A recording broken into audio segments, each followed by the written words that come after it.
Halo, perkenalkan, saya Vivian Angela.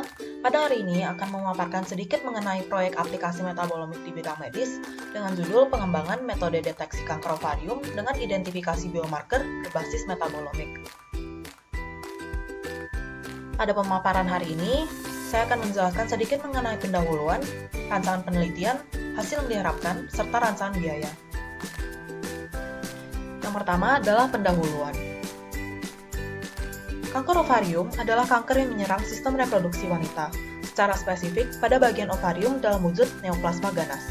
Secara umum, ovarium berfungsi menghasilkan gamet serta menyekresikan hormon-hormon seksual.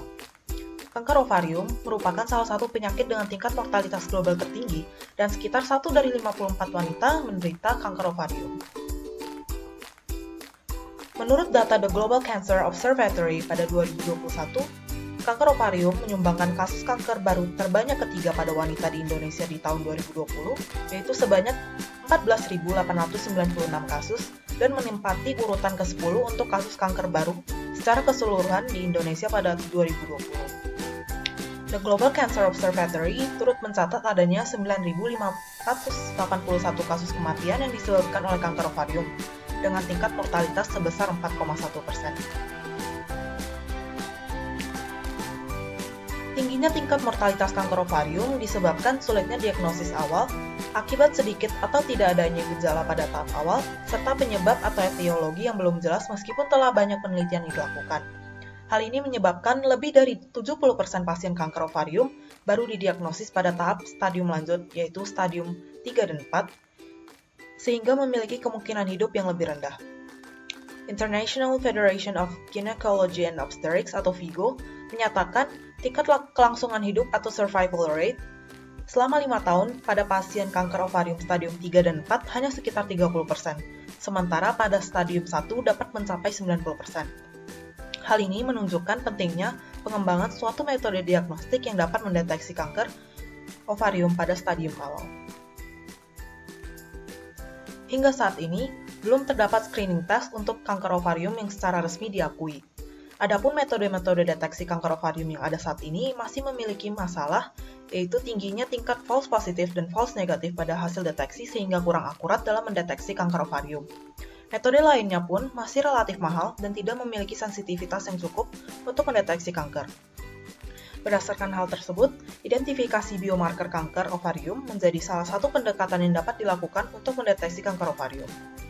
Identifikasi biomarker dapat dilakukan dengan wide spectrum targeted metabolomics, yaitu meliputi metabolic profiling dengan ultra performance liquid chromatography dan quadruple time of flight mass spectrometry, atau yang disingkat UPLC QTOF MS, dengan electrospray ionization atau ESI positif. Yang kedua adalah rancangan penelitian. Secara umum, penelitian ini akan meliputi pengambilan sampel, preparasi sampel, analisis sampel, serta pemrosesan data. Yang pertama adalah pengambilan sampel. Dalam penelitian ini digunakan subjek penelitian, yaitu 30 wanita penderita kanker ovarium atau OVC, dan 30 wanita sehat sebagai kontrol. Adapun kriteria subjek tidak menderita penyakit metabolik, penyakit ginjal, penyakit hati, ataupun kanker lainnya. Dalam pengambilan sampel, subjek diwajibkan berpuasa selama 12 jam sebelum pengambilan sampel darah, dan sampel yang diambil adalah sampel darah, serta serum darah hasil sentrifugasi sampel darah. Yang kedua adalah preparasi sampel. Sebanyak 350 mikroliter serum dicampur dengan 1400 mikroliter metanol pada suhu 4 derajat Celcius. Kemudian divortex selama 3 menit, didiamkan selama 10 menit, dan disentrifugasi selama 10 menit. Selanjutnya, supernatant yang dihasilkan dikeringkan dengan nitrogen dan dicampur dengan 350 mikroliter campuran asetonitril dengan air dengan perbandingan 4:1 volume per volume. Kemudian divortex selama 3 menit, didiamkan selama 10 menit, dan disentrifugasi selama 10 menit. Yang ketiga adalah analisis sampel. Dalam analisis ini digunakan sistem AQT UPLC dan sistem QTOF MS per MS dengan mode positif electrospray ionization atau ESI. Sampel yang telah dipreparasi diinjeksikan sebanyak 2 mikroliter ke dalam kolom. Fasa gerak yang digunakan adalah larutan A dan B dengan laju aliran 0,3 mili per menit. konsentrasi awal larutan B adalah 2% dan secara bertahap ditingkatkan dalam 16,5 menit hingga mencapai konsentrasi 98%. Kemudian dilanjutkan dengan ekuilibrasi ke kondisi awal dalam 4 menit. Untuk analisis MS, dengan mode positif ESI digunakan tegangan kapilar 3000 volt dan tegangan sampel cone 35 volt. Suhu desolvasi adalah 300 derajat Celcius dan laju aliran gas 600 liter per jam. Suhu awal diatur ke 100 derajat Celcius dan aliran cone gas 50 liter per jam. Data diperoleh dari 80 hingga 1000 mass to charge ratio dengan laju akuisisi 0,4. Selanjutnya, yang keempat adalah pemrosesan data. Data diproses dengan Marker Links Application Manager 4.1 SCN 714 dan Azinfo 2.0. Dilakukan juga analisis statistik dengan SPSS. Selanjutnya, dilakukan analisis PLSDA atau Partial Least Squares Discriminant Analysis serta PCA Principal Components Analysis untuk menentukan kualitas data serta menyeleksi biomarker potensial. Validasi biomarker dilakukan dengan Multiple Logistic Regression Analysis dan dievaluasi dengan ROC Analysis.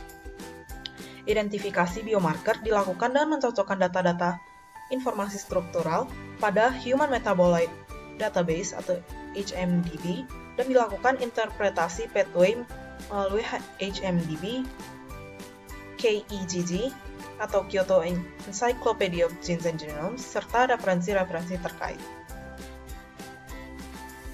Yang ketiga adalah hasil yang diharapkan. Untuk penentuan kualitas data, dapat dilakukan analisis PCA yang hasilnya kurang lebih digambarkan pada gambar 1 yang memperlihatkan cluster control serta cluster OC sebagai target yang ingin diamati. Selanjutnya, setelah melalui proses analisis sampel, dapat diperoleh kromatogram sebagai hasil metabolite profiling seperti pada gambar 2 yang menunjukkan komposisi metabolite sampel. Dari kromatogram yang diperoleh, peak atau puncak-puncak kromatogram dapat diproses lebih lanjut hingga menghasilkan data PLSDA seperti pada gambar 3 yang menunjukkan perbedaan komposisi metabolit. Nilai-nilai yang didapat dari PLSDA dapat digunakan dalam identifikasi dan pemilihan metabolit yang dapat digunakan sebagai biomarker seperti yang terlihat pada tabel berikut. Selanjutnya, metabolit-metabolit yang teridentifikasi dapat divalidasi dengan analisis erosi seperti pada gambar 4. Bagian terakhir yaitu rancangan biaya. Pada proyek ini, rancangan biaya yang diajukan akan memiliki total harga sebesar Rp518.233.100. Tetapi harga ini tentunya dapat bertambah ataupun berkurang disesuaikan dengan ketersediaan bahan dan alat yang sudah ada serta dengan harga di pasaran. Berikutnya adalah daftar pustaka yang digunakan dalam menyusun proyek ini.